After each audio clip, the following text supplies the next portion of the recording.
contextualización de las 4 etapas.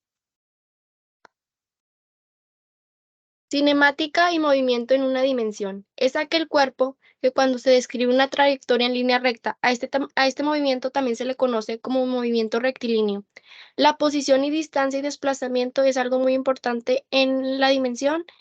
El desplazamiento es la medida de la posición inicial hasta la posición final y la distancia es el camino recorrido. La posición es la disposición en un objeto en espacio y el tiempo, representando a través de un sistema de coordenadas.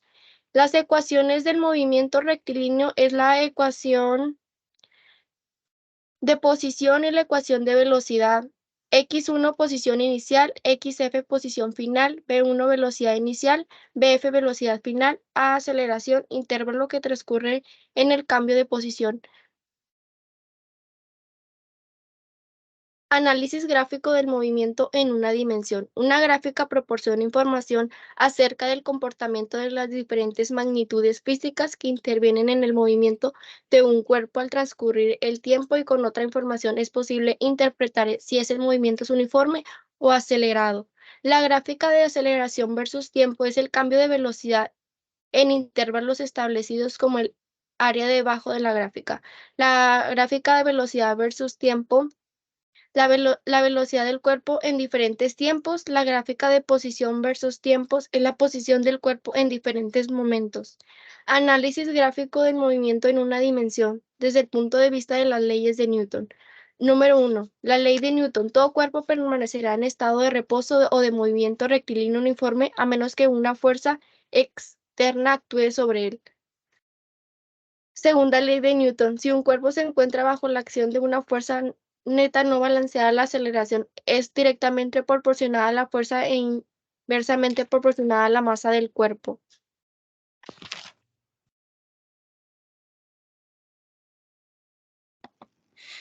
A continuación les mostraremos unos ejemplos de esto. El primer problema nos dice que la ficha técnica del automóvil de golf de última generación establece que tiene una aceleración de 0 a 100 km por hora en 6.2 segundos. Nos pregunta cuál es la aceleración expresada en metros o de segundo y cuál es la distancia que recorre el auto en el tiempo en que se acelera de 0 a 100 km por hora. Los datos que tenemos es que velocidad inicial es 0, velocidad final 100 km, tiempo 6.2 segundos, posición inicial 0 y las incógnitas son que aceleración no la sabemos y posición final. Convertimos las unidades de velocidad final, multiplicamos 100 kilómetros por una hora entre 3.600 segundos y 1.000 metros entre un kilómetro nos da que velocidad final es 27.78 metros sobre segundos. Para encontrar la aceleración utilizamos la fórmula de velocidad final y la simplificamos y nos queda aceleración es igual a velocidad final menos velocidad inicial entre tiempo, y luego despejamos los datos. Aceleración es igual a 27.78 metros sobre segundo menos 0 entre 6.2 segundos. Y nos da que aceleración es igual a 4.48 metros sobre segundo al cuadrado. Para encontrar la segunda pregunta de posición final, utilizaremos la ecuación de posición final, la simplificamos y nos queda que posición final es igual a 1/2 por aceleración por tiempo al cuadrado. Sustituimos datos y nos queda velocidad final es igual a 1/2 por 4.48 metros sobre segundo al cuadrado por 6.2 segundos, lo elevamos al cuadrado y nos queda que posición final es igual a 86.11 metros.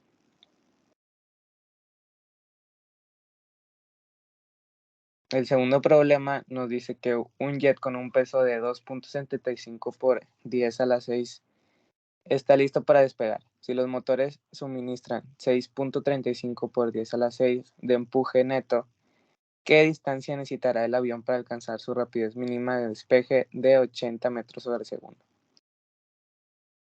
La solución a este problema nos dice que los datos son velocidad inicial es 0, posición final es 0, velocidad final son 80 metros sobre segundo, W es igual a 2.75 por 10 a la 6, F 6.35 por 10 a la 6, y la incógnita es la posición final.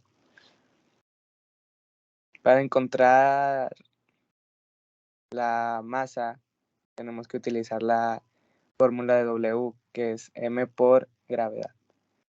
Pero despejamos m y nos queda que m es igual a W entre gravedad.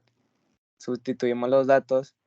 M es igual a 2.75 por 10 a la 6 kilogramos entre 9.8, que es lo que vale la gravedad. Cancelamos metros sobre segundo al cuadrado y nos queda que masa es 2.81 por 10 a la 5 kilogramos.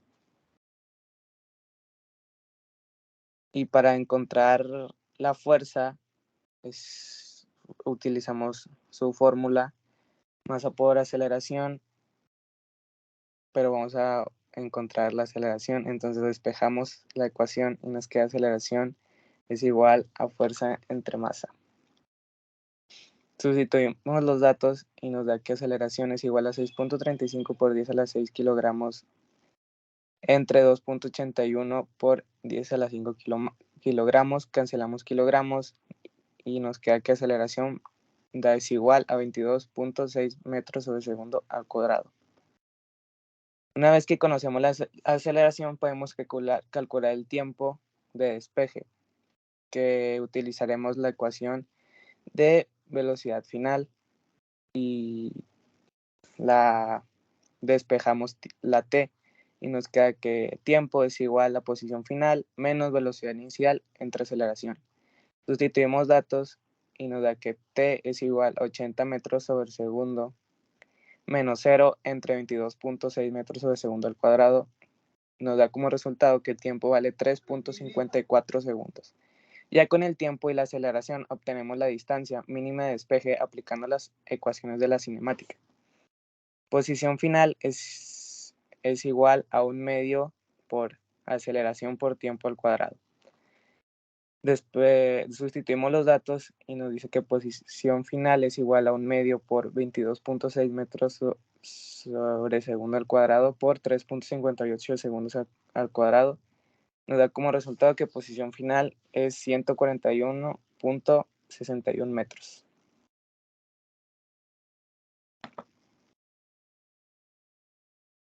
Etapa 2, cinemática movimiento en 1 y 2 dimensiones.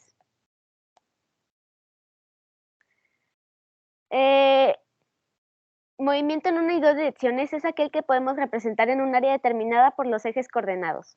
La caída de los cuerpos. Empezamos con Aristóteles, que sostenía que cada uno de los 4 elementos, fuego, agua, tierra y aire, poseen infinidad entre sí, por lo que tienen tendencia a unirse. Decía que el peso en un cuerpo depende de su proporción y determina el estado de su movimiento natural de las cosas. Hacia abajo los más pesados y arriba los más livianos.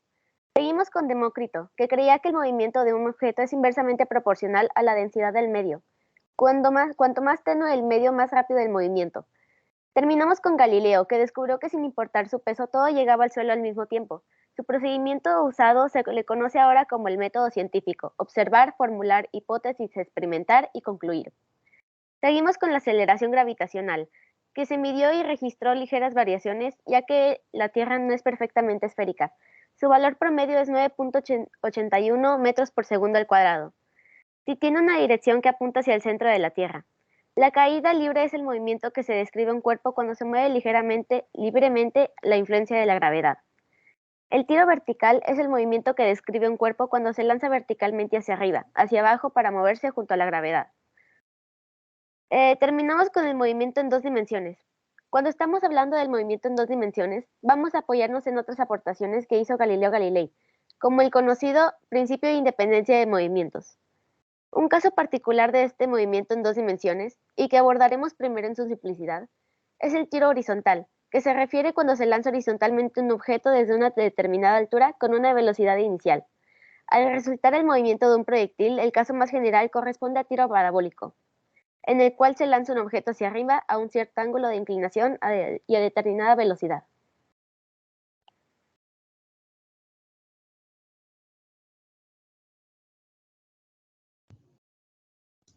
El tiro horizontal se le llama tiro horizontal al movimiento de un cuerpo que es lanzado desde cierta altura en dirección horizontal, y el tiro parabólico es el movimiento que representa el caso más común en el movimiento de proyectiles y consiste en lanzar un objeto de una dirección que forma un ángulo cero con la horizontal a una determinada velocidad. Las fórmulas para el tiro parabólico y horizontal son las siguientes y estas las aplicaremos en la siguiente diapositiva. Aquí están los ejemplos de caída libre y tiro horizontal. Un ejemplo de caída libre. Un muchacho situado en la azotea de un departamento de 45 metros de altura deja caer una pelota. Tenemos que determinar el tiempo que tarda en caer y la velocidad del movimiento del choque. Los datos que nos dan son posición final y la gravedad, que son 45 y 9.8 metros por segundo. Comenzamos con la fórmula de posición final. Un medio y t al cuadrado. El tiempo, sacamos raíz cuadrada, bueno, convertimos todo para que podamos despejar el tiempo. Tenemos que tiempo es igual a 2 por 45 entre 9.8, que es la gravedad. Y nos da que el tiempo es 3.03 metros por segundo al cuadrado. Y para sacar la velocidad del movimiento del choque, nos pondremos con la fórmula de velocidad final y sustituiremos y nos queda que 9.8 por el tiempo, que es 3.03, nos queda que velocidad final es 29.69 metros por segundo al cuadrado.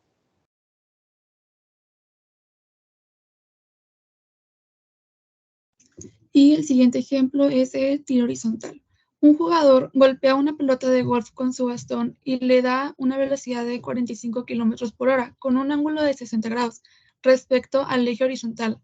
Vamos a calcular el tiempo en el que la pelota alcanzará su punto más alto, la altura máxima alcanzada y el alcance que tendrá la pelota. Los datos que ya tenemos es la velocidad inicial, que es de 12.5 metros por segundo, el ángulo, que es de 60, y la gravedad, que es de 9.8. Para empezar, vamos a sacar la velocidad inicial en X, que es velocidad inicial, el coseno y el ángulo, que esto nos daría velocidad inicial en X, que es igual a 2.5 coseno de 60, que eso ya nos daría 6.25 metros por segundo. Y haremos lo mismo, pero con la velocidad inicial en Y, cambiando que ahora utilizaremos el seno, que esto nos daría 10.82 metros por segundo. Ahora, para sacar la velocidad final en Y y el tiempo, vamos a utilizar esa fórmula, que lo que haremos es dividir la gravedad para dejar solo el tiempo, que es lo que queremos sacar, que como no tenemos una velocidad final en Y, pues esto nos daría 0, y es 0 menos 10.82 entre la gravedad, que sería menos 9.8, esto nos daría un tiempo de 1.10 segundos.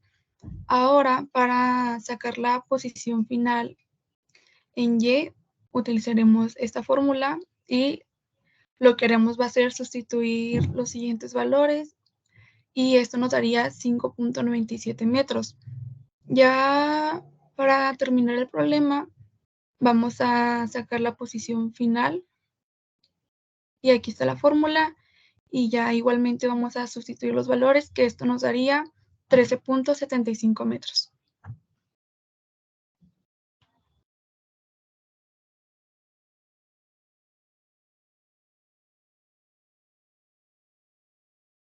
El movimiento lineal es una magnitud física derivada del tipo vectorial que describe el movimiento de un cuerpo en cualquier teoría mecánica.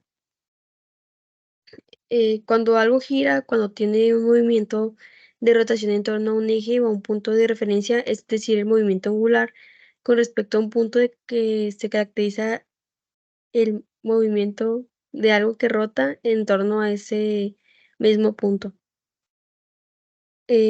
Utilizando también el radián, que es el ángulo formado en el centro de un círculo por un arco de circunferencia en la longitud, mide lo mismo que el radio.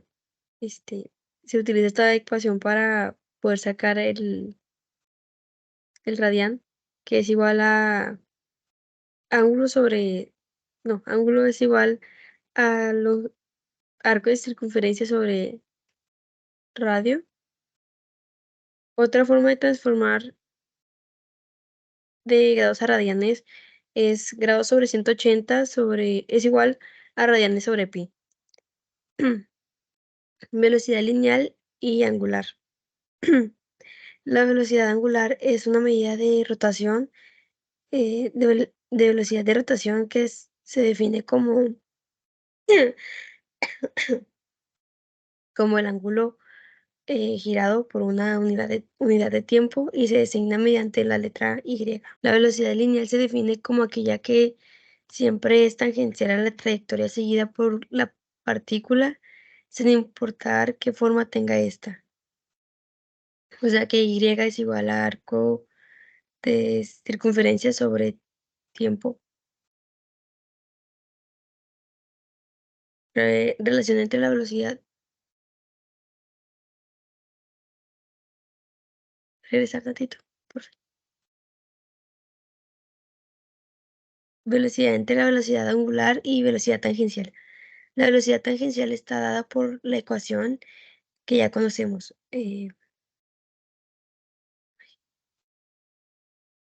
Es V.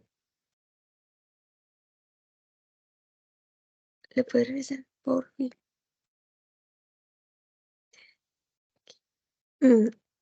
Es V sobre radio es arco de circunferencia sobre tiempo. Se despeja ese es arco de circunferencia de la ecuación 1 y nos queda arco de circunferencia es igual a radio por ángulo. Despejamos el ángulo desde la fórmula de velocidad angular, que quedaría como ángulo es igual a, a posición sobre tiempo. Arco de circunferencia es igual a radio por W por T. S es igual, no, S sobre T, arco de circunferencia sobre tiempo es igual a radio por posición. Y ahora sí ya, es cambiar.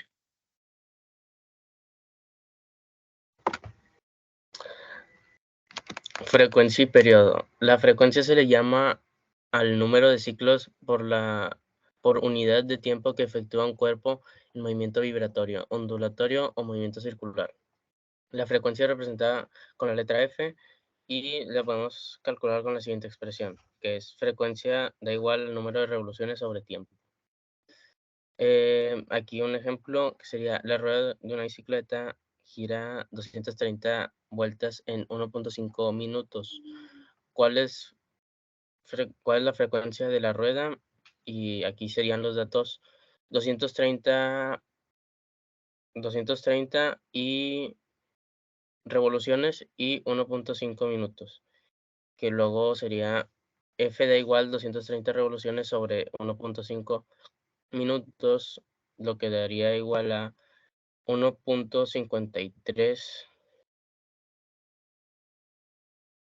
revoluciones sobre minuto, que luego se cambiaría a 1.53, 153.33 RPM. Y luego, el periodo es el tiempo que tarda un objeto en movimiento circular en efectuar una revolución completa. El periodo es representado con la letra T. Y la frecuencia y el periodo se relacionan con esta fórmula que sería F da igual 1 sobre T. Y luego la fuerza y aceleración centrípeta, a la aceleración de un objeto que se mueve en un movimiento circular uniforme como resultado de una fuerza neta externa, la llamamos aceleración centrípeta. Aceleración centrípeta da igual a V sobre T, que sería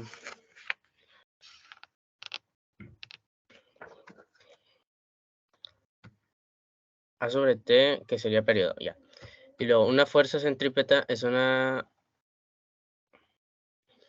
Es una fuerza neta que actúa sobre un objeto para mantenerlo en movimiento a lo largo de una trayectoria circular. Fuerza centrípeta da igual a M sobre aceleración centrípeta.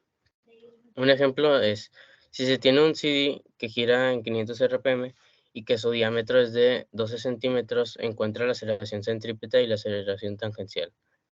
Si se desplaza una partícula en extremo durante 3 segundos, lo que diríamos es F da igual a 500 revoluciones sobre minuto por un minuto, que serían 60 segundos. Y lo multiplicaríamos y daría F da igual a 8.33 revoluciones sobre segundo. Y sacaríamos la W, que es la velocidad angular.